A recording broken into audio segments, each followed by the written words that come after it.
नेहा नेहमीसारखी पहाटे 4 वाजता उठली. घरभर अजून शांतता पसरलेली. भिंतीवरच्या घड्याळाचा टिकटिक आवाज जास्त मोठा वाटत होता. तिने देवघरात दिवा लावला, तुळशीला पाणी घातलं आणि चहा ठेवला. आज मात्र तिच्या हालचाली थोड्या सावध होत्या. मनात हलकं अस्वस्थतेचं धग डातलं होतं. आजी तिच्याकडे बारकाईने पाहत होत्या. आजी हळू आवाजात म्हणाल्या, नेहा, सगळं ठीक आहे ना बाळा?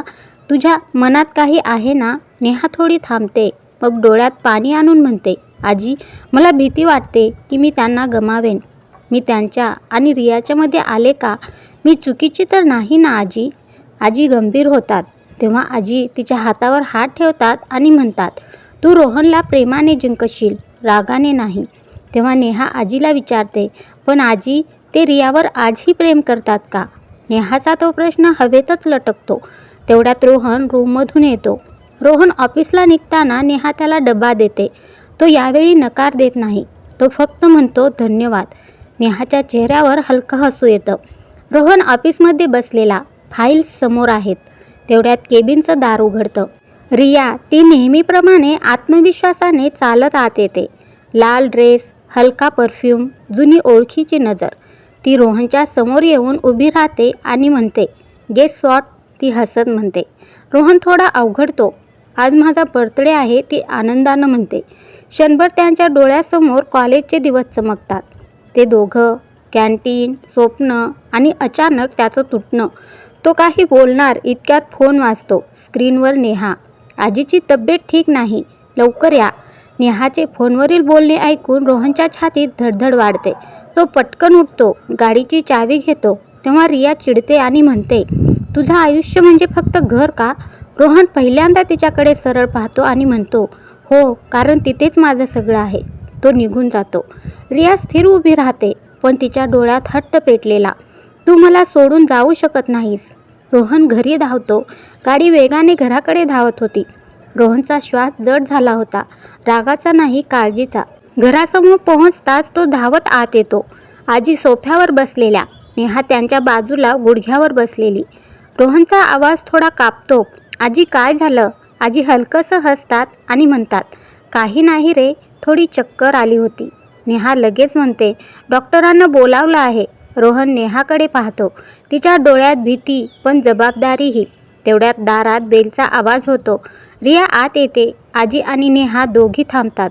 रिया गोड आवाजात म्हणते, मला काळजी वाटली म्हणून आले. रोहन इतका घाबरलेला होता. नेहाच्या मनात संशयाची ठिणगी अजूनच पेटते. रोहन थोडा अवघडतो. तो लगेच म्हणतो, तू का आलीस? रिया हसते, पण ते हसू खोल होतं. मैत्रीण म्हणून. तेव्हा नेहा शांतपणे सगळं पाहते, पण काही बोलत नाही. रात्र होते. नेहा स्वयंपाकघरातील कामावरून पाणी घेऊन रूममध्ये जात होती. तेव्हा रोहन हॉलमध्ये बसलेला होता. रिया निघून गेलेली होती, पण रोहनच्या फोनवर रियाचा फोन पाहते. तिच्या मनात शंका, पण आवाज शांत. रिया रोहनला विचारत होती, तुम्ही जेवलात का? रोहन थोडा थांबतो, मग म्हणतो, हो. नेहा खोल श्वास घेते. ती काही विचारत नाही, काही आरोप करत नाही, पण तिच्या मनात एकच प्रश्न घुमतो, रिया रोहनच्या मध्ये आली आहे का? ते रियावर आजही प्रेम करतात का? ती देवघरात जाऊन दिवा लावते आणि मनात म्हणते, देवा, सत्य दाखव, पण माझं घर तुटू देऊ नको. हिटलर अजूनही रियावर प्रेम करतो का? मी हिटलर आणि रियाच्या मध्ये येते का? रात्री आजी रोहनला आपल्या रूममध्ये बोलावतात. मग आजी रोहनशी मऊ पण ठाम आवाजात म्हणतात, रोहन, एक सांग, तुला नेहाची खरंच काळजी वाटते का? रोहन गप्प होतो, मग प्रामाणिकपणे म्हणतो, हो आजी, वाटते. तेव्हा आजी म्हणतात, मग रिया घरी का आली होती? आणि तू तिच्यापासून दूर राहा. आता फक्त नेहाच तुझा वर्तमान आणि भविष्य आहे, हे विसरू नकोस. तेव्हा रोहन म्हणतो, आजी, असं काहीच नाही, मी माझा भूतकाळ विसरलो आहे. तेव्हा आजींच्या चेहऱ्यावर शांत समाधान पसरतं. सकाळी देशमुख साहेबांचा गंभीर चेहरा. त्यांना आजीकडून समजतं, रिया रोहनच्या आयुष्यात पुन्हा आली आहे. हॉलमध्ये शांतता होती. आजी देवघरात दिवा लावत होत्या. नेहा स्वयंपाकघरातून चहा घेऊन येत होती. देशमुख साहेब रोहनसमोर बसले होते. चेहरा कठोर पण काळजीने भरलेला. ते हळू आवाजात म्हणाले, रोहन, मला तुझ्याशी एक जुनं प्रकरण बोलायचं आहे. नेहा दारात थबकते. रोहन शांतपणे म्हणतो, बोला बाबा. देशमुख साहेब दीर्घ श्वास घेतात. तुझं आणि रियाचं कॉलेजमधलं प्रकरण. तुमचं लग्न ठरलं होतं, पण ती करिअरसाठी तुला सोडून गेली. मग आता तुझ्या आयुष्यात परत का आली? आणि काल घरीसुद्धा. रोहन काहीच बोलत नाही. नेहाचा श्वास अडखळतो. देशमुख साहेब पुढे म्हणतात, रिया तुझा भूतकाळ होती, पण नेहा तुझा वर्तमान आणि भविष्य आहे. तू नेहावर अन्याय करू शकत नाहीस. तेव्हा रोहन म्हणतो, नाही बाबा, मी नेहावर अन्याय करणार नाही. असे म्हणून रोहन ऑफिसला निघून जातो. रोहनचं बोलणं ऐकून नेहाच्या डोळ्यात हलकी चमक येते. ऑफिसमध्ये रिया पुन्हा प्रयत्न करते. ती मुद्दाम फाईल घेऊन रोहनच्या केबिनमध्ये येते आणि म्हणते, रोहन, काल माझा बर्थडे होता. आज मी तुला माझ्याकडून ट्रीट देणार आहे. आज संध्याकाळी कॉफी प्यायला जाऊया का? ती विचारते. रोहन काही क्षण तिच्याकडे पाहतो. पूर्वीचा गोंधळ आता थोडा कमी झालेला असतो. तो म्हणतो, रिया, आपल्यातलं संपलंय आणि मला ते पुन्हा उकरायचं नाही. रिया थबकते आणि म्हणते, म्हणजे त्या जबरदस्तीच्या लग्नासाठी मला दूर ठेवतोयस? तेव्हा रोहन ठाम आवाजात म्हणतो, ते लग्न जबरदस्तीचं असेल, पण नेहा आता मला आवडू लागली आहे. मी त्या भोळ्या मुलीवर अन्याय करू शकत नाही. रिया चेहऱ्यावरचे हसू लपवू शकत नाही. तिला जाणवतं रोहन हातातून निसटतोय. तेव्हा रिया चेहऱ्यावर बनावटी हसू आणत म्हणते, पण आज संध्याकाळी शेवटचं तुला माझ्यासोबत कॉफी पिण्यासाठी यावं लागेल. यानंतर मी कधीही तुझ्या आयुष्यात येणार नाही. मी कायमची तुझ्या आयुष्यातून निघून जाईन. रोहन नाईलाजाने तिला होकार देतो. संध्याकाळी रिया रोहनला एका हॉटेलमध्ये घेऊन जाते.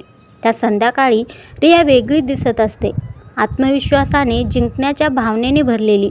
हॉटेलवर दोघे टेबलावर बसतात. हा शेवटचा वेळ आहे, ती म्हणाली. यानंतर मी कायमची निघून जाईन. तेव्हा रोहन शांत होतो. त्याला फक्त एक गोष्ट स्पष्ट होती, तो नेहावर अन्याय करू शकत नाही. टेबलावर ज्यूस ठेवला जातो. रोहन काही घोट घेतो. ती तेथील वेटरला पैसे देते व काहीतरी कुजबुजते. ती मुद्दाम रोहनला ज्यूस देते. रोहन अनमनेपणाने ग्लास घेतो. काही वेळात त्याला चक्कर यायला लागते. रिया, डोकं जड झालंय, तो म्हणतो. तेव्हा ती लगेच त्याला आधार देते आणि तू जास्त काम करतोस, रूममध्ये थोडा आराम कर, असं म्हणत त्याला वरच्या मजल्यावर एका रूममध्ये घेऊन जाते. तिकडे रात्रीचे 12 वाजलेले असतात. तरी रोहन घरी आला नाही, म्हणून नेहा कॉटवर त्याची वाट पाहत बसलेली असते. इकडे रात्री ठीक 12 वाजता रोहन गोंधळलेल्या अवस्थेत जागा होतो. त्याला काहीच आठवत नाही. रिया समोर बसलेली, रडून रडून डोळे लाल केलेले. रोहन जागा होतो तेव्हा रिया त्याला रडत रडत म्हणते, तू मर्यादा ओलांडलीस रोहन. तो हादरतो आणि म्हणतो, काय बोलतेस रिया? तेव्हा ती म्हणते, जे घडलं ते चुकीचं होतं. तू मर्यादा ओलांडलीस, माझा विश्वास तोडलास.